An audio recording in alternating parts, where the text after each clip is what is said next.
Since 2015, Jared Stillman has rocked Nashville sports. That team freaking stinks. And now he's back. The takes are hotter than ever. I mean, let's be honest, he just can't coach. Welcome to Stillman and Company. Ho, ho, ho, Santa's here. Stillman and Company, presented by Hiller Plumbing, Heating, Cooling, and Electrical on the 440 Sports Network. Stillman and Co. on YouTube. Like and subscribe and hit the notifications so that you know when we go live, just like right now at 11:56 p.m. on Monday, January 19th. So, again, this is why you subscribe. This is why you hit the notifications, because the Tennessee Titans are hiring Robert Saleh to be the next head coach of the football team, the 20th coach in Titans Oilers history. So let me just say this. There's a couple of reasons I'm doing this. For starters, there was one thing that has been reported about the Titans and Robert Saleh that I had to get on here and I had to go deep on. Secondly, the podcast space, as I've learned in the 4 or 5 months, I don't even know how long we've been doing the show, but what I've learned about the podcast space is you just go on whenever. I don't have to wait until 2 o'clock. I don't have to listen to Robbie and Joe. I don't have to listen to Chase and Big Joe waste everybody's time with celebrity birthdays. I mean, they just go. And the other thing is with podcasting, I mean, people are going to wake up tomorrow. They're going to want to hear about the Titans hiring Robert Saleh. So everything else we've done up until this point is meaningless, including what I said earlier today about the fact that I thought that Robert Saleh was just being added to the list so that they could go ahead and hire Matt Nagy. And I guess that was just dead wrong. So, before we get right into the take, which I promise I will get to very quickly, I do want to start off talking about our presenting sponsor. That's Hiller Plumbing, Heating, Cooling, and Electrical. I love them. They take great care of my home. They could do the same for you. Hiller has been to my home many a time, including last week. And they gave me the most honest assessment where they said, no, don't pay us any money. Try the humidifiers out on your own before you install a whole home one because it'll cost so much. You don't want to do that. You want to just go ahead and try the little, again, it was honesty. That's why I'm a huge Hiller customer. And that's why I love telling you about Hiller. So learn more at happyhiller.com, where they have 100% satisfaction. If happy, you'll be the service is free.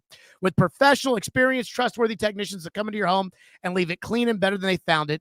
Proud supporter of the Preds, the Vols, and Vandy. That's Hiller. Call the Happy Face truck today. Okay. Robert Saleh, head coach of the Tennessee Titans. Let me start with this. I am shocked. Truly, I'm shocked. Now, maybe I shouldn't be, because Easton Freeze was on our show last week, and Easton said he thought they were going to hire Robert Saleh. By the way, this has been, in my opinion, a making his bones moment by Easton Freeze. He owned the coverage of this coaching search. Absolutely owned it. And so I always talk about making your bones in the mob. And I think that after this coaching search and the reporting that Easton Freeze did at A to Z Sports, I think he's a made man. TD said on Friday he thought Robert Saleh was going to be the next coach. And yet I had such a hard time thinking to myself, they're going to go through this dog and pony show where they interview everybody. Then they're going to bring a guy in who got eliminated 2 days ago, who they've never talked to before and they've never worked with before, and they're going to make him the head coach. And he has a stinky resume. When it comes to, again, looking at Bobby Saleh's resume, he's got a stinky resume with the Jets, and he's still got a little bit of that Jet stink on him. Let's just call it like we see it. He's got a little of that Jet stink. And I was actually reading what the reaction was like when Robert Saleh got fired in New York. And I was wondering if it was a lot of, what the columnists were saying at the time, what the talking heads, and I was wondering if it was a lot of good riddance or if it was a lot of, oh my God, what are the Jets doing? And it was kind of weird because it was a little bit of both. It was, man, the Jets there's something not right there. But a lot of the commentary was about Woody Johnson and Aaron Rodgers. And a lot of it being, did Aaron get Robert Saleh fired? And then Woody said that he would have patience with Saleh, and then he didn't have patience with Saleh. And Woody had gone to Saleh, and he had asked Saleh to demote Jeff Ulbrich, and Saleh had said no. And later, then when he fired Saleh, he made Ulbrich the head coach, and just a lot of crazy off-the-wall shit. Now, one thing that does worry me, included in the stories about Robert Saleh being fired, when Robert Saleh was fired, was the fact that Robert Saleh, that was a Tuesday morning. So the Jets had lost a game. They had flown back to New York. It had been Monday. It was Tuesday morning at 10:03. Woody Johnson and Christopher Johnson walked into the office, and they fired Robert Saleh. Robert Saleh that day had demoted Nathaniel Hackett, the offensive coordinator, and had given the play calling to Todd Downing. Oh, God. Which, of course, the Jets stuck with. So, let's get to the hire for the Titans. Because I am willing to accept that the 20-36 record and the 0 playoff appearances under the Robert Saleh ledger was a product of the New York Jets. The same way that Todd Bowles' stinky tenure in New York was a product, in hindsight, of the New York Jets. Because Todd Bowles is not a bad coach. Sam Darnold was bad in New York. Geno Smith was bad in New York. Those guys have resurrected their careers outside of New York. There was an intense media scrutiny. Robert Saleh was very sensitive to that. According to a story in The Athletic, Robert Saleh was way too worried about how he felt like the Giants were getting more positive coverage than the Jets were. Well, you're not really going to have that problem in Nashville because there's just not a lot of people that say a lot of critical shit. Gentry will write some stuff in the Tennessean that can be a little critical. Buck can say some things that are critical.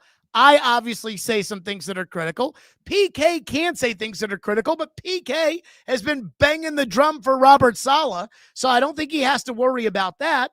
And then the two radio stations outside of Robbie and Joe, they don't criticize, and Buck, they don't criticize anybody anymore. So this is going to be way easier than New York. I mean, Robert Saleh really doesn't have to worry about the media other than the local scribes that he'll talk to every day. That's all it's going to matter there. I'm willing to forget about the Jets, but there are two caveats that bother me when it comes to the Jets, and this is about Saleh. Number one, his offensive coaching staff in New York. Yes, they had Mike LaFleur at the beginning, but they did not succeed with Zach Wilson. And right now, the biggest task of whoever was going to get hired to be the next head coach of the Titans, whether that was John Harbaugh or whether that was Matt Nagy or Robert Saleh or Jared Stillman or Daffy Duck, whatever it would have been, is you have to succeed with Cam Ward. This is all set up so that if Cam Ward fails, Cam's gone, the coach is gone, the general manager's gone, the president's gone, and they can blow the whole thing up. And again, I know that some people out there don't want to believe this, but there is a possibility that Cam will be a bust. And I thought that Cam Ward's rookie year was incredibly discouraging. So we are all aware of the fact that the success of this hire is going to be based upon whether or not it works out with Cam. What's Robert Saleh going to do on the offensive side of the ball? And many of you are going to say, well, he's going to go get Mike McDaniel. And Mike McDaniel, maybe he gets a Kubiak. Maybe he gets one of these guys off of the Shanahan tree to come in here and it hums. You know, my gut would be, I think the guy they should hire, and let me say this, if there ever was an infomercial for a guy who got fired last year, it was for Bobby Slowick on Sunday watching C.J. Stroud and that Houston Texans offense completely shit the bed with Bobby Slowick sitting on his couch eating potato chips because he took all the blame for CJ Stroud, and clearly he wasn't the problem. And by the way, it looks like DeMeco Ryans is going to fire his offensive coordinator again. That'll fix the problem. So if he brings in Bobby Slowick, if he brings it, maybe there's a chance for Cam. I need to know more about what offensive coaching staff he's bringing in. He better not be bringing Todd Downing in to be the offensive coordinator. I really would prefer him not to bring Keith Carter in to be the offensive line coach, who was Mike Vrabel's offensive line coach here. I thought Keith Carter sucked, and Vrabel did not take him to New England with him. But Bobby Saleh hired him to be the offensive line coach for the New York Jets. So that's, when it comes to the Saleh thing, who are they going to put on the offensive staff for Cam? And again, make of it what you will. But you people didn't want to hear this at the time of the draft, and you people didn't like me bringing it up during the course of the season, and so you're probably not going to like me bringing it up now. But the reality is Zach Wilson was viewed as a better prospect coming out of BYU than Cam Ward was coming out of Miami. I was talking to Lindsay about this the other day when we were watching the playoffs, and she was like, where did Drake May get drafted? And I said, he got drafted number 3. And she was like, oh, really? But I was like, hey, but that class was way different than the quarterback class with Cam, because Caleb Williams, Jaden Daniels, and Drake May all would have gone number 1 in this class. The truth is the 25 class with Cam Ward was a bad class. The Titans took the top-rated quarterback in the bad class. But ESPN ran a story. Matt Miller came up with this at the Combine last year, where he took all of the first-round quarterbacks and Cam Ward and Shedeur Sanders and had all the gurus, the scouts and executives and people inside the NFL. And they had them, rank these guys and where their grades were coming out. Zach Wilson was ahead of Cam, and Zach Wilson busted. Now, I don't know Zach Wilson, just like I don't know Robert Saleh. So I don't know if Zach Wilson didn't have the mental makeup to be a franchise quarterback. I don't know if New York swallowed him whole. I mean, if Trevor Lawrence got off to the start he had in his career in New York City, how would that have affected him? Daniel Jones left New York and looked like a different man. So there is something to that. But Saleh has already had a young quarterback and has already busted with that. So now you're going to hire Saleh and you're going to expect him to grow your young quarterback. And once again, he's a defensive coach. So that I struggle with a little bit. Now, I didn't think they had to hire an offensive coach.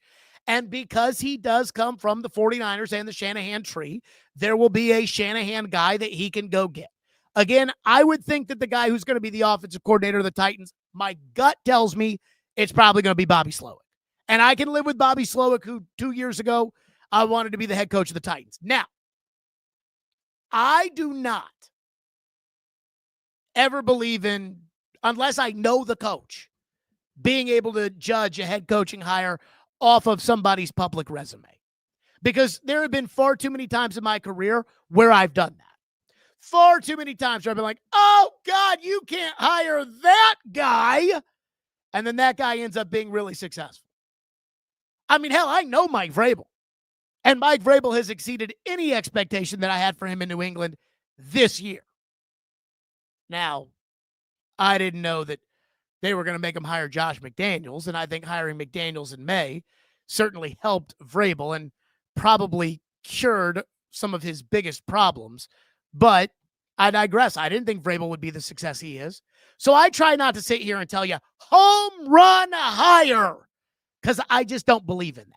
Scott Frost had an undefeated season at Central Florida, got hired by Nebraska where he was an alum.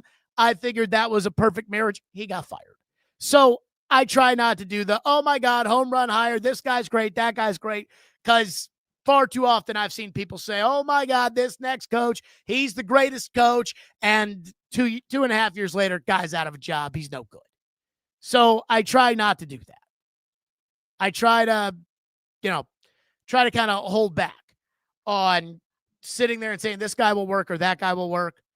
The three guys that I was comfortable with, the Titans hiring, were Matt Nagy, Arthur Smith, and Mike McCarthy. And the reason that I was comfortable with those three was the level of familiarity. When it came to McCarthy, Brinker and Reggie McKenzie knew him, and McCarthy has enough of a resume and a track record that I know he's not Brian Callahan. With Nagy, I would say the same thing. Mike Borgonzi worked with him in Kansas City. He knows him. If he's staking his career on a guy, this is not doing your pledge brother a favor to help get him a job at your father-in-law's car dealership. This is staking your career on a coaching hire. If he wanted to go with Nagy, then that would have been enough for me to say, okay, let's give Nagy a shot. And then, again, I think my familiarity with Arthur Smith, but more importantly, Arthur Smith's familiarity with the Titans made me a little comfortable with Arthur. I am not comfortable with Robert Saleh. But that doesn't mean that Robert Saleh can't be a good coach. Now, this was the reason that I truly got my ass up out of the bed and said, all right, we're going live. Because I watched the national championship game. And by the way, congratulations to Indiana. And oh my God, is it not just sexy watching Indiana play football? And Miami ought to fire their special teams coach. But I saw this nugget from TD at ESPN.com because I texted somebody today who asked me who the coach was going to be. And I said, I think the coach is going to be Matt Nagy. And I have thought that the whole time. And again, I'm shocked that they went and hired Robert Saleh for a couple of reasons. But the biggest one being that they don't know him. Nobody with the Titans has worked with Robert Saleh. Not Borgonzi, not Brinker, not Reggie McKenzie, not Dave Ziegler, not the other guy named Dave, who apparently works there and is part of the executive search committee. Not one of those people. And I'm like, I understand the idea of hiring somebody you don't know and, hey, we're going to execute a search and we're going to do this and we're going to do that. But like, if you're staking your career on this kind of hire, I don't know. And so what got my ass out of bed was this nugget from TD in his ESPN.com story. Quote, Titans general manager Mike Borgonzi leaned towards Nagy given their time together in Kansas City, where Borgonzi had been assistant general manager. However, encouragement from team ownership pushed the direction to Saleh, according to a source.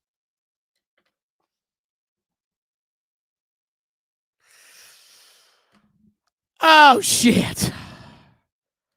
So, fucking Amy, man. Like, she can't help herself.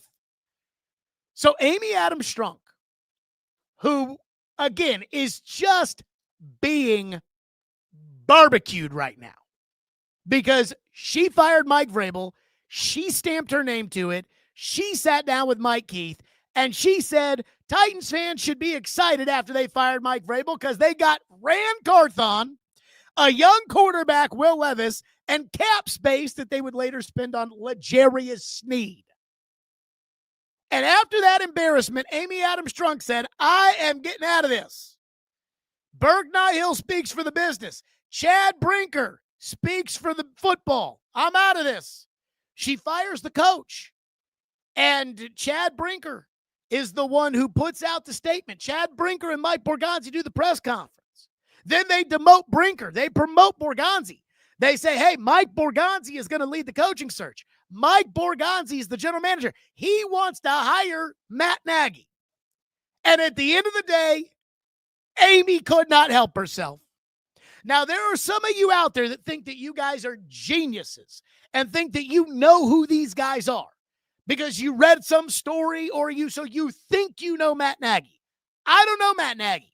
You think you know Robert Saleh. I don't know Robert Saleh. But some of you are going to say, way to go, Amy. The same way you people said, way to go, Amy, when she pulled the trigger on Callahan, when Chad Brinker and Mike Borgonzi were telling her, hold on, let's not pull the trigger on Callahan. Let's not do that. Amy cannot help herself. And I don't know what kind of magic guru power Steve Underwood had for all those years. But when Steve Underwood was the president between 2015 and 2020, this team did not consistently do stupid shit like this. Then in 2022, Amy hauled off and fired John Robinson in the middle of the year.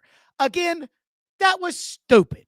Now, you can say that Robinson wasn't drafting well. That's fine. But to do it in the middle of the season when you're 7-5 and you're in first place and you're getting ready to play a divisional game that week, stupid. And they can say it wasn't that A.J. Brown went off and A.J. Brown spanked the goalpost, but it kind of feels like the embarrassment of that is what led Amy to react the way that she did. So she fires Robinson. Fine. A lot of people like that. Yeah, way to go, Amy. Then she goes out and hires the dumbest general manager she could possibly have hired. There were guys in her own building, Monty Ossenford in Arizona, and I know Arizona stinks, but they've been much better than you have over the last couple of years. And she goes off and hires the dumbest general manager that you could possibly get because she went Leroy Jenkins on the operation.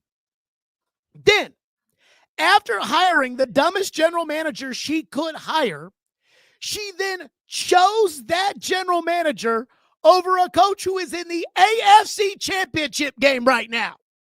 Again, remember what Vrabel said? You know, this is so funny looking back on this in hindsight.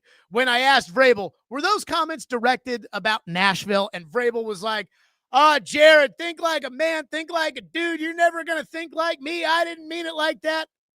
I bet if you asked Vrabel today, when you got up there and you said, Patriot fans, it's not like this everywhere. Trust me, I know. He'd say, yeah, that's what I was talking about. She chose the dumbest general manager over Mike Vrabel. Again, I was ready to move on from Vrabel too, but I was firing the general manager. I was not promoting him. So then she lets the clown show general manager and this entire collection of people, because collaboration was what they were going to roll with. She lets them hire the dumbest possible coach they could hire who didn't even know the rules. Like, I don't know what Brian Callahan, nice guy. I don't know what his redeeming qualities as a coach were. He didn't know the rules, which means, again, the binary operation of are you smart enough or responsible enough to be an NFL head coach? The answer is no. He did not develop either of the two young quarterbacks that were given to him. They whiffed in the draft in offensive personnel where they gave him a massive say. They whiffed in free agency. His dad was a disaster as the offensive line coach, signing Lloyd Cushenberry for way too much money and banking on their ability to coach up Nicholas Petit-Frere, a.k.a. PT. So, again, stupid. Callahan's the coach. Then she fires the moron general manager, promotes his assistant general manager to run the team, and makes him keep the coach. So then they draft the quarterback number one with a coach on the hot seat. They fire him 6 games in. So now everything you try to do for a young quarterback, they've already screwed up. Because once again, Amy couldn't help herself. So finally they decide, okay, Mike Borgonzi is going to run the team. And I said 6 hours ago, or whenever the hell I was last on, I said, I have had some issues with Mike Borgonzi as the general manager this year. Some red flags. I mean, I like Borgonzi fine. I think he's a good dude. And like Paul wrote this today, and I agree with it. Unlike Rand Carthon, when he talks, it actually makes sense. But, I mean, the decision to draft Cam, I disagreed with it. The plan that he said that he had to have for Cam, whatever that plan manifested itself as this past season, I thought did Cam a serious disservice. And so I was not convinced that Mike Borgonzi is the right guy for the job as the general manager. But, hey, give him a chance. They didn't win any more games last year than they did the year before. But you know what? You committed to him. You drafted his quarterback, so might as well see it through. Well, again, one of the more important aspects for the general manager is to pick the coach. And again, in none of the 32 gigs does the general manager himself just pick the coach. The owner is always involved when it comes to picking the coach. But if you just 3 weeks ago empowered Mike Borgonzi to lead your search, and he's your general manager, and you drafted his quarterback last year, if he comes to you and says, I want to hire Matt Nagy, then unless you've got a damn good reason not to hire Matt Nagy, you need to hire Matt Nagy. I said this. Matt Nagy would not have been my first choice. My first choice would have been Arthur Smith or Mike McCarthy. That's if I owned the team. But if I had hired Mike Borgonzi, and if I was empowering Mike Borgonzi and paying Mike Borgonzi $4 million to run the team, and Mike Borgonzi, who again I'm paying millions to be able to evaluate the coach, comes up to me and says, trust me, Mr. Stillman, Matt Nagy's the guy, then I would trust Mike Borgonzi. She did not. This is why you suck. Again, this massively disjointed franchise did another off-the-wall thing. And I almost wonder if, like, Borgonzi's going to get fired. Because for TD to say, according to a source, Borgonzi wanted Nagy, but encouragement from team ownership pushed the decision to Saleh. TD works for ESPN. Like, he has editors. So when it comes to publishing something like that, TD has to tell his editors who it is who told him that. And there are certain levels of people that ESPN will accept that from. If some Joe Blow dickhead on the street says that, TD can't write it. If Mike Borgonzi tells TD that, TD can write it. If Burke Nihill tells TD that, TD can write it. I don't know who told TD that, but I can tell you that ownership is not going to want this framed as Mike Borgonzi didn't pick this guy. We picked this guy. They're going to want this as we're all in this together. We all picked this guy. And so I don't know how that's going to go over with the owner. I said this when they did the press conference after they fired Brian Callahan.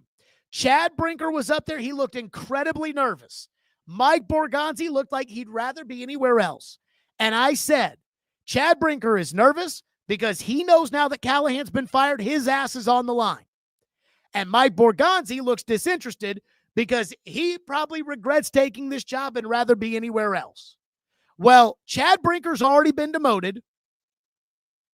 And now Mike Borgonzi has just had his entire authority, his entire career has just been melted by the lava from the eruption of Mount Amy, which anybody who knew anything about this job could have told him was going to be a problem when he interviewed for it. But the title of general manager and the money and the access, it was too much to turn down to stay with the Chiefs.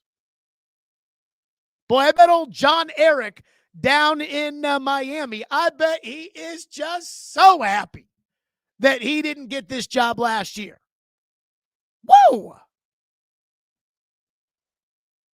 So, I got to tell you, that story, that nugget from TD, again, that was published, that Mike Borgonzi wanted Matt Nagy. Whoa! Of course, it's so Titans. It is so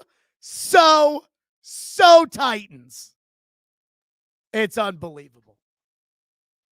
So, that's where we sit. Do I think this is going to work? No, I don't. But I also didn't think that the coach mattered as much as you people did. And this entire time that we've been talking about the coaching search, there was a part of me that felt a little disingenuous. I mean, I understand what the job is whenever you're in any form of entertainment. You know, when I started doing this show, as opposed to doing a radio show, Braden Gall said to me, podcasting is different than the radio. And he actually said to me he was fascinated to see how that was going to work. And again, I knew there were things that I was going to learn, but I also felt in my heart, like, I think I'm pretty good at this. I think I'm a solid entertainer. I think I'll be okay. One thing that I learned about this that I think I enjoy is that I feel like this can be more quality than quantity, where instead of, hey, you got to fill 4 hours, it's Jared, unload the cabal, just let it all fly right now and say what you got to say and get out and post it and let people listen to it and go do your thing. But over the last couple of weeks, when we were talking about this coaching search, I kept thinking to myself, well, this kind of feels like I'm just talking about nonsense to get people excited, that I'm just to entertain people. Okay, let's talk about this coaching candidate, and let's talk about that coaching candidate, and let's talk about these guys, and knowing that I didn't think it really mattered. I don't think Chad Brinker knows what he's doing. I don't really think Mike Borgonzi knows what he's doing. I don't think Cam Ward is good enough to overcome the disadvantages that the Titans have put in front of him. And I don't know that a head coach changes that. If there's anything lately I've been wrong about, it was Mike Vrabel. I was not willing to give Mike Vrabel full roster control, full organizational control. I didn't think Vrabel had earned that. I didn't think Vrabel had the experience to be able to run a football operation. And I don't mean tell people what to do. I mean draft players. He had never worked a day in his life in personnel. I didn't think Vrabel was qualified for that job. I wouldn't have given it to him. And Mike Vrabel is essentially the chief football operator of the New England Patriots. And the New England Patriots are in the AFC title game, and they're favored by almost a touchdown to go to the Super Bowl. So I look like a dumbass. That is the thing that I was most wrong about. But that coach, the great Mike Vrabel, under this owner, was 6-11 his last year as the coach. I said it today. Do you really think Mike Vrabel, for all the people out there that are just crushing the Titans for firing Mike Vrabel, now that he's in the AFC Championship game and they're saying, oh my God, they screwed that up. Did you really think they'd be in the AFC Championship game with Will Levis and Tim Kelly? Of course not. And yet, maybe Vrabel was really all that good, and this organization was just holding Vrabel back. Right now, that's what it looks like. So, that's my reaction here. I believe that for the Titans to really have success, and I don't want anybody to be upset about this, but I just want to tell you how I feel. I think if somebody had asked me, hey, Jared, I'm one of the candidates for the Titans job. Should I want this job? I would have said no. If it was somebody who had any other option, like a Hafley, like a Stefanski, like a Harbaugh, anybody, any of the coordinators, Kubiak, Mentor, Shula, I would have said, stay where you are. If you don't get another job offer, stay where you are. Don't take the Titans job. Because I don't think Cam is good enough to overcome the organizational stupidity that it feels like the Titans continuously have. And this is not a knock at Robert Saleh. Again, I don't know Robert Saleh from a jar of Vicks. But when I see TD say, yeah, Mike Borgonzi didn't want to do this, that's when I'm like, oh, God, here we go. Oh, fuck. Because, again, When do arranged marriages ever work in the NFL? There might be an example here or there. It's not very often. So with that, we'll get to your reaction. Again, that line from the TD story is literally what prompted me out of bed to say, okay, we're doing this show. And then the other reason is because people are going to wake up tomorrow and they're going to want to hear breakdowns about the new Titans coach. And this is my reaction to the new Titans coach. So let's get again to your reaction. Witty, what are you doing up so late? Witty says, all of this based on a small tidbit of text from TD we do not know the full context of. Do you need to know the full context of it? I mean, it's a paragraph in the story. There's not a paragraph before it that has anything to do with it or a paragraph afterwards that has anything to do with it. I'll put it up on the screen again. I'll read it to you. Titans general manager Mike Borgonzi, again, this is TD at ESPN.com. Titans general manager Mike Borgonzi leaned towards Nagy given their time together in Kansas City, where Borgonzi had been assistant general manager. However, encouragement from team ownership pushed the decision to Saleh, according to a source. I'd like to know why ownership had such a boner in their pants for Saleh. Like, what was it that Saleh did? Well, it might have been, again, these people are so out in Looney Tune land that it might have been Saleh wanting to fight Liam Cohen or Liam Cohen wanting to fight Saleh and them saying, yeah, that made them want to do this. I don't know. CW says, Amy used to be sensible, but she has gone insane. I think Steve Underwood knew how to deal with that family, and I don't think anybody else has the gravitas to deal with that family the way Steve Underwood could. You know, Steve Underwood, he knew how to deal with the master himself, Bud Adams. Well, they were never going to fire Steve Underwood. At least I don't think they were going to. At least publicly fire Steve Underwood. Now, there's some questions, you know, at the end of Steve Underwood's tenure about how.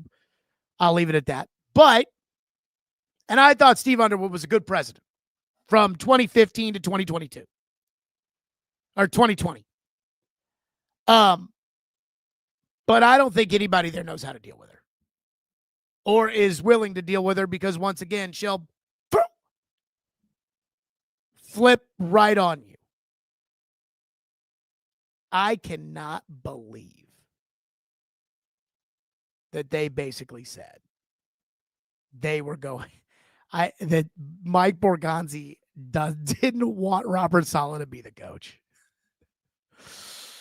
Oh my goodness, that's nuts. That is crazy. Tony says Paul Kaharski said it was BS. Is that true?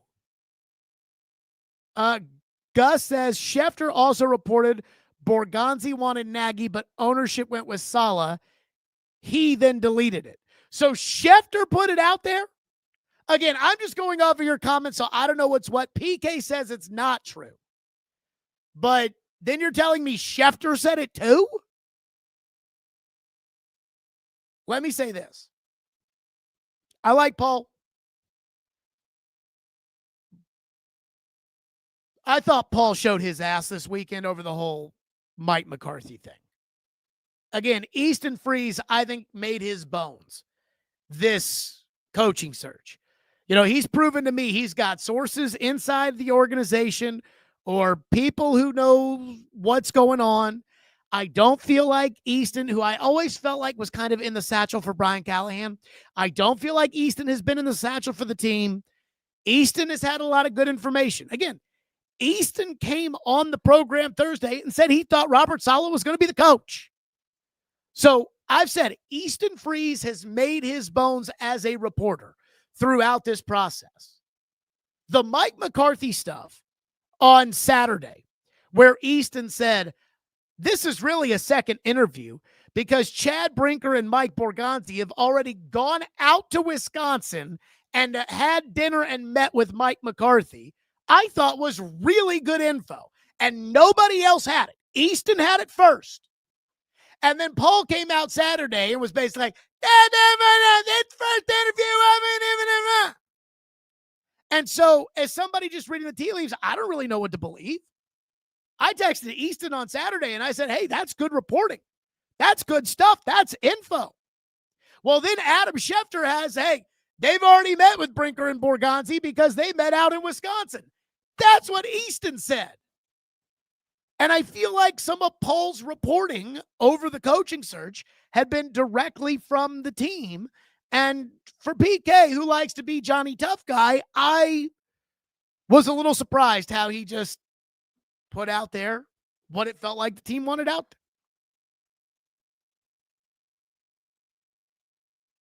there. Okay, let's see. Daniel says, PK writes, quote, late Monday night, ESPN was already pumping a pro-Amy Adams-Strunk anti-Borgonzi narrative that the GM wanted Nagy and ownership moved him towards Saleh. I know this not to be true.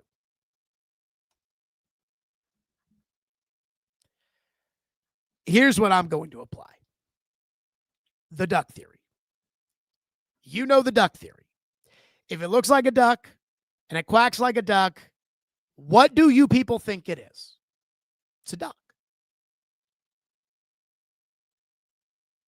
I remember distinctly at the Mike Borgonzi post-trade deadline press conference, there were two things from that I remember where I to this day heard it and was like, whoa.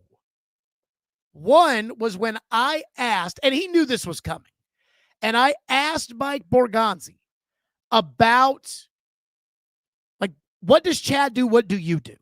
Remember, that's what got me all pissed off when Easton was like, I mean, did people not know this? I'm like, no, Easton, people didn't know it because it always changed what everybody did, and it was so ambiguous. But he called Chad Brinker a cap guy, which is not a bad job in the NFL to be a cap guy. But when you're calling the president of football operations, who's your boss, who has final say on the roster and the coaching staff and everything else, you're calling him a cap guy, shots fired. The second thing was, he said, no matter who the coach is, we believe that the coach and the general manager have to share a vision. I heard that, and I was like, Nagy. First guy they requested to interview as soon as the season was over, Nagy. So I felt like he probably did want to hire Matt Nagy.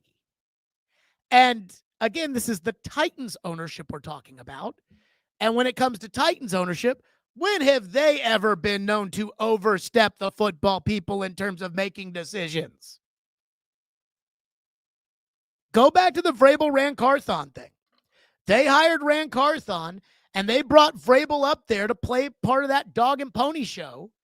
And in the end, when Vrabel got fired, it came out that Vrabel went to Amy and said, I don't think Ran Carthon's ready to be a general manager. We should make him an assistant general manager. But he shouldn't be general manager. But wait a minute. You all told me they were lockstep. They had a plan. They were going to cook. But my eyes told me a different story. When Ran went off on the media at the draft press conference about being too negative, and Vrabel stared into space as if he was going to murder somebody, and then 7 minutes later offered up a rebuttal to what Ran said unprompted, I knew they didn't like each other. So, again, what do you think happened? Of course ownership's going to come out and say, that's not true, that's not true, that's not true.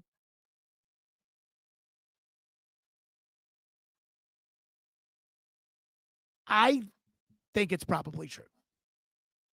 I think that, and this is what I really believe. I believe ownership listened to Twitter. I believe ownership saw things like Tic Tac Titans poll that had 90% of the people saying they'd rather have Robert Saleh over Matt Nagy. I got to tell you, I understand being totally underwhelmed at the idea of hiring Matt Nagy to be the coach. I get it. Again, it didn't break my ass, but I understand if it broke yours. But the idea, and I still don't understand this even though they hired him, but the people that were sitting there that were like, oh, God, no, not Nagy, please, Robert Saleh, Lord in heaven, if you could please deliver this 20-36 coach who had to call his assistant coaches into a team meeting and threatened to take their cell phones and asked for the leaker to come forward and promised him that he wouldn't get in trouble as if he was some sort of assistant principal at a high school when they found somebody with a joint in the 9th grade and they just wanted to know whose joint it was. And if you tell us today, I promise you won't get in trouble. Please, Lord, make that guy our head coach. I'm like, for Robert Saleh? Like, I'd understand if Kyle Shanahan hit the market and you were sitting there and,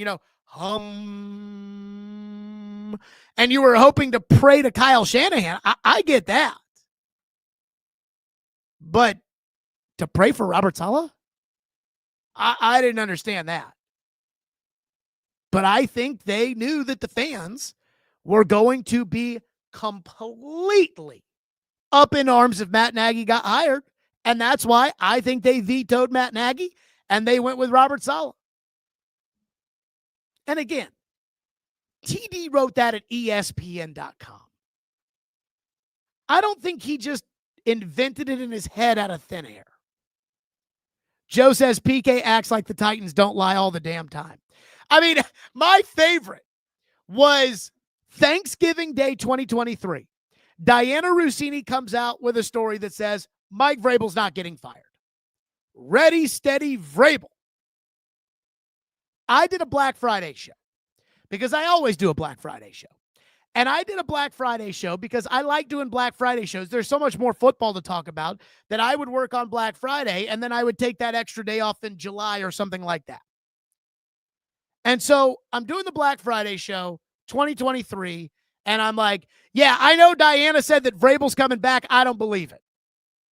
And the reason I didn't believe it, not that I didn't believe Diana Rossini's reporting, because I think Diana was being told that the Titans were not going to fire Mike Vrabel. But I didn't believe it because I remember when the Titans put out a statement saying Mike Mularkey is going to be their coach going forward, and they fired him a week later. So lie to me once, and I keep that in the memory banks. And then they turned around and fired Vrabel. So the Titans lie all the time. I mean, there's no way to know what day of the week it is with the Titans. If word got to TD that at some point he wrote that and published it, he didn't make that up. Now, I guess some people are saying that it has been taken out of the ESPN story. Daniel says TD has removed that from the article and wrote something completely different now. Okay. Again, I don't think TD made that up. Now, when it comes to sourcing and things like that, and you're a daily reporter, sometimes reporters can only report what they're told. And so if TD put that in there that, hey, Borgonzi didn't want Nagy, or Borgonzi wanted Nagy and ownership wanted Saleh, and then somebody got pissed off because, of course, now you can't unring that bell. Like, we're always going to have at least processed this at some point. That's going to piss somebody off. So, no, don't put that in there. Then TD's in a bind. Okay, so here you go. This is in the new TD story, I guess, the edited TD story. Quote, the Titans brass originally scheduled a virtual interview with Saleh on Sunday, but elected to expedite the process by having him come to Nashville for an in-person meeting Monday after hosting Nagy, the Chiefs' offensive coordinator, earlier in the day. Saleh's visit wowed Borgonzi and the group enough to sway the decision in his favor. The decision was ultimately Borgonzi's, but the group collectively felt Saleh was the best candidate.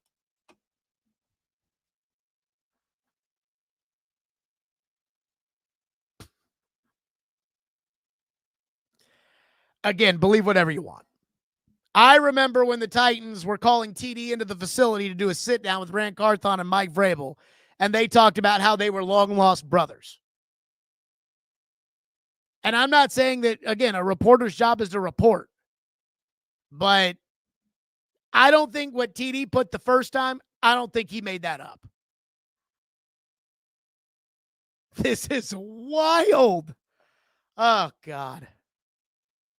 Saleh wowed Borgonzi. It was Borgonzi's call, but the group felt that Saleh was the best candidate. Oh, I'm sure they did. Unbelievable. Oh, Logan says that Easton and PK are having a slap fight on Twitter right now. Maybe I need to go over there and check that out. I didn't see, by the way, somebody earlier today said Tic Tac Titan and old buddy Paul were getting into it, and I went and looked and I didn't see anything, but I need to see what Easton and Paul are getting into. I have to tell you right now, as far as I'm concerned on the coaching search front, right now, if we were keeping score of Titans reporting, Easton's ahead of Paul because Easton got that Mike McCarthy story and he was right, and Paul just repeated whatever the team told him. So I have a hard time with this.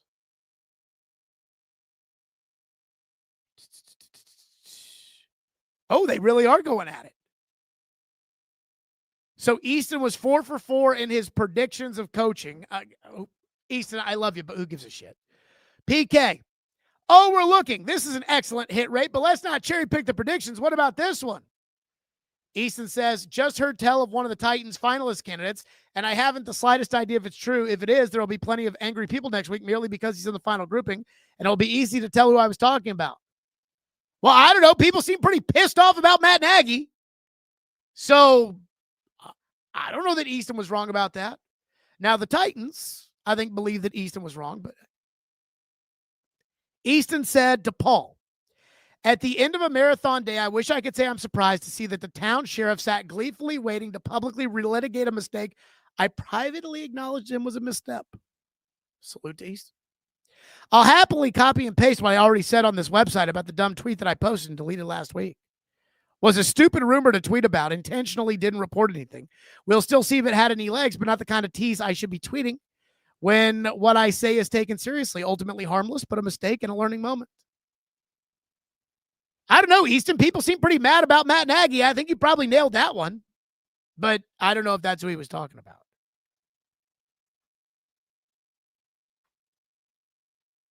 This isn't really much of a slap fight. I was expecting a little bit better. So Easton actually wrote this at A to Z Sports, and he tweeted this out. From my exploration of the fallout of a Matt Nagy hire would have caused today, it was just too much. Easton writes, the bottom line here is the Titans are keenly aware of the ramifications of hiring Nagy. Amy Adams Strunk knows exactly how it will be received. Borgonzi does too. Perhaps the weight of this PR burden will keep her from ultimately giving the green light.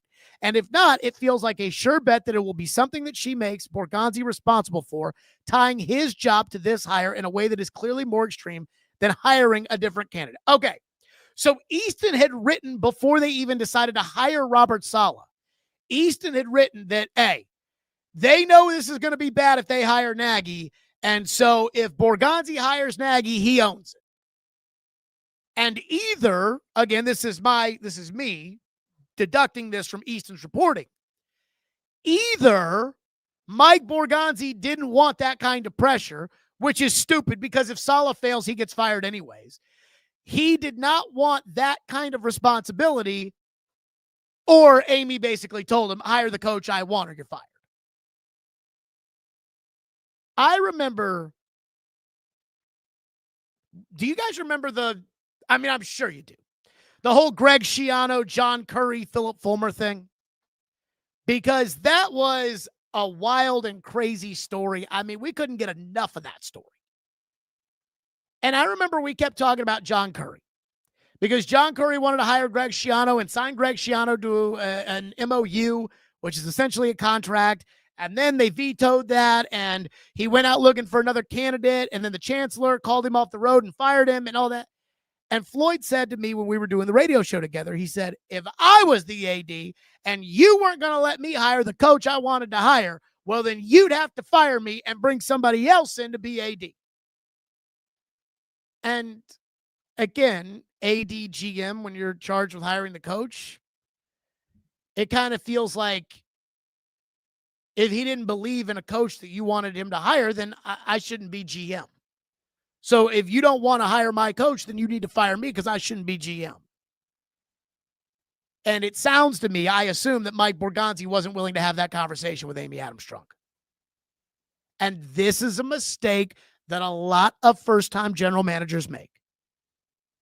I have never met a former general manager, and trust me, I know a lot of them. I have not met a former general manager who didn't have some sort of story where he got talked into something that he wasn't sure he wanted to do, but everybody else wanted to do it, and so, okay, fine, I did it. And that can have real ramifications. Woo! Unbelievable. And now, poor TD. Whew. I mean, because you're never going to unring that bell. Like, you're never going to convince me that Mike Borgonzi wanted Robert Saleh. And you're never going to convince me that Amy didn't screw it up. Unbelievable. Crazy. One person said, if it's true, I respect Amy. Borgonzi got finessed 3 times. Well, I don't know what the other times were. Look, if the owner overruled the coach because she was afraid of how Twitter was going to react to a coaching hire, then you got bigger problems. And again, Mike Vrabel is in the AFC Championship game, so of course you've got bigger problems. Kevin says, if ownership let Borgonzi hire Nagy after the wide net of options just to hire the familiar candidate that only the Titans were looking at, wouldn't we criticize ownership for not stepping in? I would not. I would not have criticized Mike Borgonzi for making that decision because at the end of the day, here's how I look at it. You know, we all think about the money that these guys make, especially college football coaches, but a general manager makes a lot of money too. $4 million a year. He probably signed a 5-year deal. So that's a $20 million contract. And if they fire him, he'll still collect on his $20 million the way J-Rob is still collecting checks from the Titans right now. But these guys, like, you dream of collecting a free $20 million. And you think to yourself, God, that would be fucking sweet. And to a certain extent, it would. But these guys' identities are laced within the game. If you've ever worked with these people or been around these people, this is what they do every day. This is who they are. They don't want to live on the beach and wake up every morning and look out at the ocean. They want to wake up at 3 o'clock in the morning and go coach the team. They want to wake up at 3 o'clock in the morning and try to figure out how they're going to cover the opening kickoff next Sunday. They want to have a personnel meeting where they're trying to figure out if this guy's really a 5 technique or a 9 technique. That's what they want to do. That's who these people are. So when you decide to be a general manager, you get one shot at this. Because once you're fired, you're yesterday's news and nobody wants you. Nobody wants Thomas Dimitrov, even though he built the Falcons by drafting Matt Ryan and drafting Julio Jones, and they had a 25-point lead in the Super Bowl, and nobody cares. And yet, these guys they'll let these owners just drag them around, tell them what to do. And so I personally don't believe in telling the general manager who to hire or who not to hire when you say, well, shouldn't ownership have stepped in to say no? I mean, I think ownership should say, hey, we hired you last year because we think you're smart enough to lead our football team. And if you think this guy that you know is a good enough coach to take us to the promised land, then by all means, go ahead and do it. That's why I hired you. Now, if you make too many mistakes, then I'm going to fire you and I'll hire somebody else to be general manager. But if you think Matt Nagy's the guy, fine. I mean, I personally would never let Tic Tac Titan dictate who I'm going to hire. But I'm also not Amy. So there's a big difference there. Oh, goodness. One person said, I got a text from a friend who's a fan of the Jets asking, is the upper management insane for making him a head coach? Everybody's going to hate their former head coaches. There's no way to know. I'm sure people in Cleveland thought Bill Belichick was a dumbass. And then they went and watched him win 6 Super Bowls. Brett says, curious where Matt Nagy goes from here. It sounds like the Chiefs have hired their new OC. By the way, I had a theory last week, and as soon as I had this theory, people were like, oh, here comes Jared Stillman tinfoil hat time. And if you remember, Dan Pompei wrote that piece about Matt Nagy in The Athletic that felt like Matt Nagy propaganda. And then Jonathan Jones from CBS went out to Kansas City in the facility, sat down with Matt Nagy, sat down with Andy Reid, sat down with Patrick Mahomes. It was almost like a political convention where, oh my God, he just got Barack Obama's endorsement because Andy Reid and Patrick Mahomes wanted you to know that Matt Nagy had their full endorsement, just like Fred McGriff used to give Tommy Mansky his full endorsement. And I said, I think this might be for an audience of one. I think Borgonzi's told Andy and those guys, I want to hire Matt, but I don't know if Amy's going to let me do it.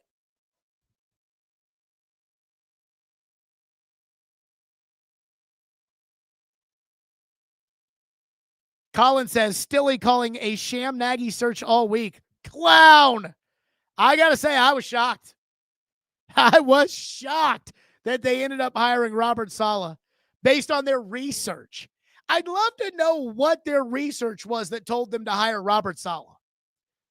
Like, what was it about Robert Saleh? And don't give me this leader of men horse shit. There's no way to know if he's a leader of men unless you've been with him and you've seen him work on a daily basis, and none of them have. Like, are these the same people in San Francisco that told Amy about Rand? Make me a little nervous.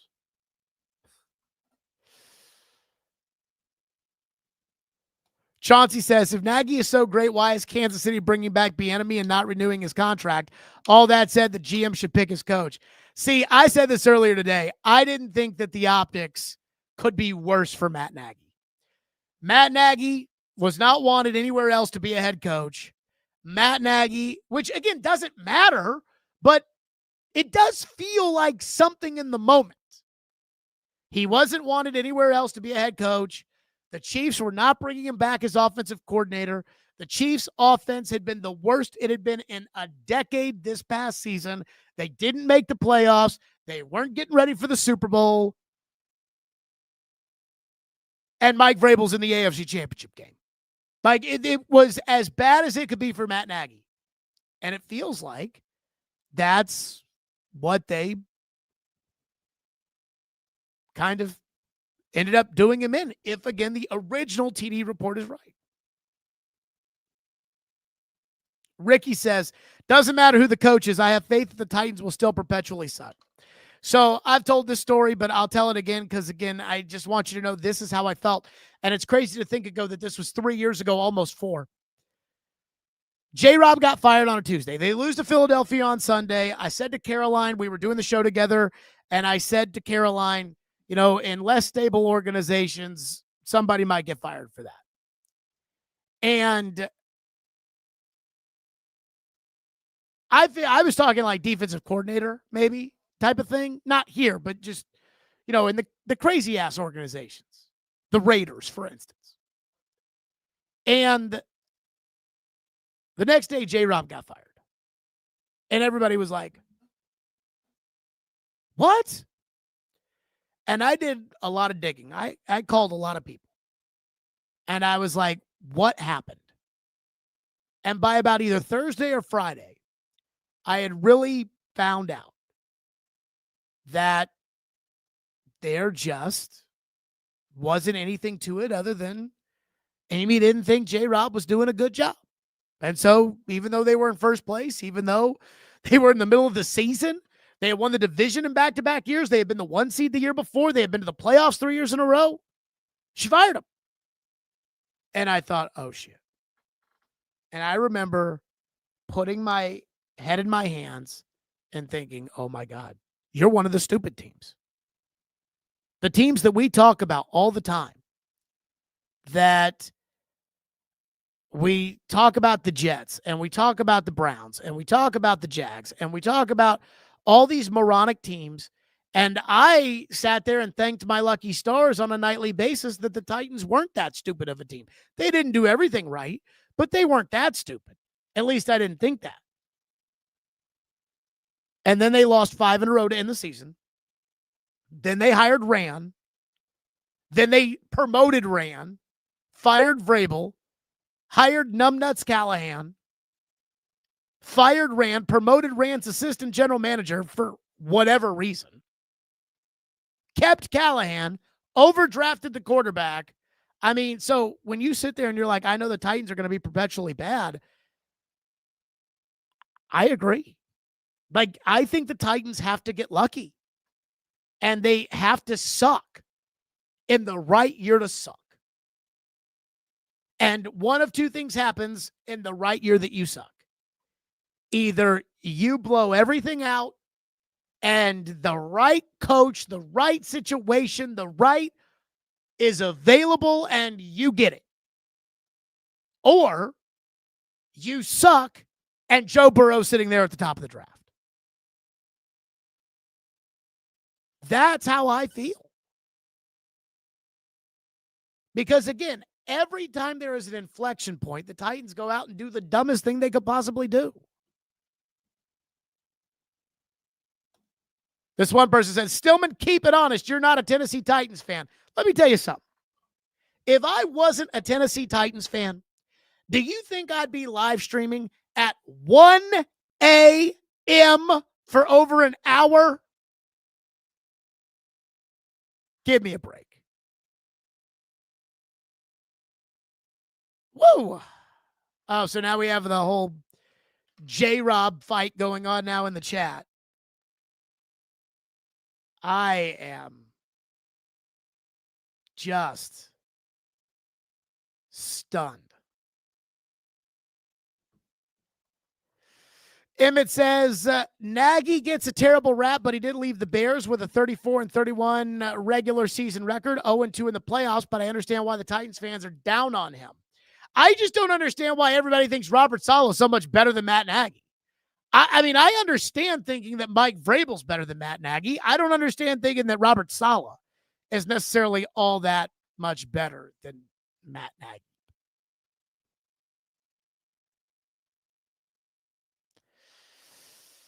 Whew. Unbelievable. Dot says, what do you think Saleh's coaching staff is going to look like? Offensive coordinator, defensive coordinator. Well, Mike McDaniel didn't get the Lions job.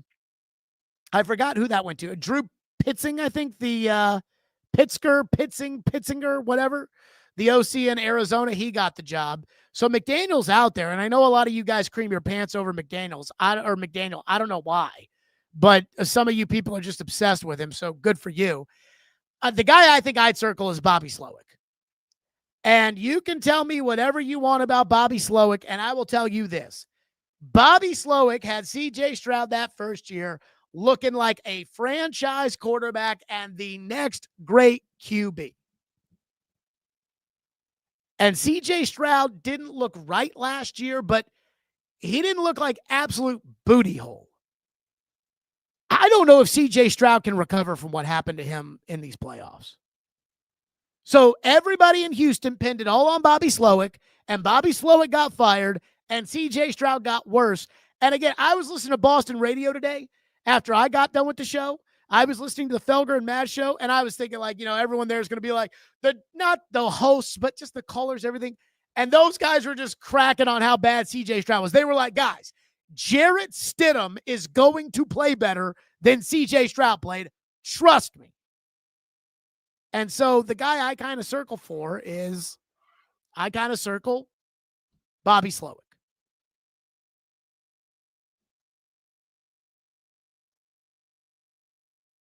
So that's kind of the guy I'd circle. But I don't know.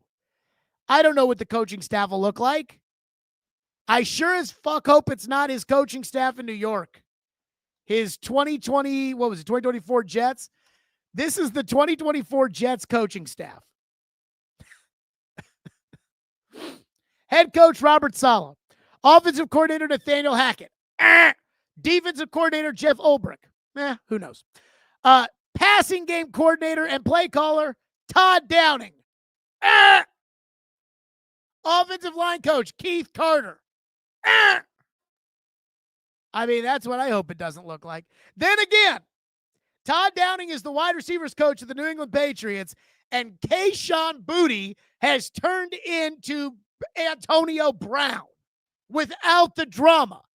He had the drama at LSU, and he left it all behind. Did anybody else read that Kayshon Boutte story about his gambling addiction? I thought it was pretty crazy that he came out and said that. Kayshon Boutte is awesome. And his coach, Todd Downing.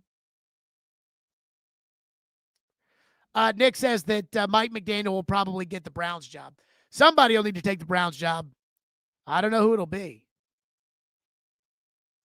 One person said, I wonder if they agreed to let Nagy be the offensive coordinator. That's good. Make Robert Saleh. So let's say that the Titans ownership and Borgonzi, and they say, hey, Bobby, we'll hire you to be the coach, but Matt needs to be the OC. Because we want the plan for Mahomes to be the plan for Cam. And so Andy's plan, Matt knows, Matt's going to run it, you run the defense. I think a lot of you people out there would say, yes. Why was Nathaniel Hackett the offensive coordinator for Robert Saleh? Because they forced Hackett on him to get Aaron Rodgers. That's why. I'm not telling Robert Saleh who his offensive coordinator should be. Robert Saleh, when he interviewed for the job, should have a list of guys that he wants to be his offensive coordinator that he's pretty damn certain he can get. And then he should be able to pick the guy. Again, if you're a good owner, you hire people at the highest levels and then you let them do their jobs. If you're telling Robert Saleh who his offensive coordinator needs to be, then you're not letting him do his job.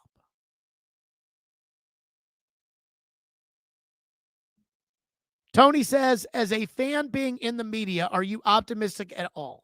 No. No, I am not. I mean,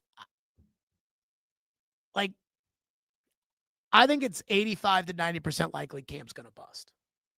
The Titans have already done everything wrong you don't want to do for a young quarterback. And I'm not sure that Robert Saleh is the answer to save a young quarterback. It's not like they went out and hired Sean Payton. You know, somebody that at the end of the day, Sean Payton knows what he's doing at quarterback. They hired Robert Saleh.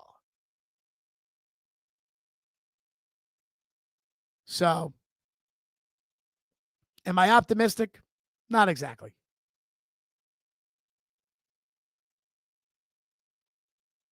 Duck says, on a normal team, yes, but the Titans are talking about Amy Adams-Strunk, who does what she wants, not for the benefit of the fans. I think Amy does things to be popular with the fans, but I think that sometimes listening to the fans is a really bad idea. That's what I believe. People said, I said when they fired Vrabel, we are not going to find someone like him for 20 to 25 years. Again, maybe I was wrong. I thought the moment where it all went to shit was when they fired Robinson. Maybe Vrabel was the straw that stirred the drink, even though the Titans won with Malarkey as the coach. Maybe that is how it worked. So again, I'm sure there will be a lot of new information between now and 2 o'clock. But I did promise you guys that if something went and broke, I'd go live, and you have my feelings on the Saleh thing. I hope it works. I'm a Titan fan. I hope Robert Saleh is the next Bill Belichick, and that there is a football documentary after football documentary about how the New York Jets and Woody Johnson screwed it up. I just don't think that's very likely. I hope Cam Ward is the next Tom Brady. I hope he's the next Drake May. I also don't necessarily think that's very likely. But it's not like I get a say in this, and it's not like you get a say in this. And were some reports, and I say were because apparently those reports don't exist. That the GM doesn't get a say in this. So, good luck to the Titans. I'm rooting for them, but I'm betting against them. Clip that. That's it for us. We're out of here today. Special thanks to Hiller Plumbing, Heating, Cooling, and Electrical. If nothing changes, and I'm sure there will be some little things, I don't know that there will be anything that will necessitate us going live until 2 o'clock tomorrow. Be sure to like and subscribe to this program. Turn on the notifications for when things like this happen. We go live. Stillman & Company, 440 Sports. We'll see everybody at 2 o'clock.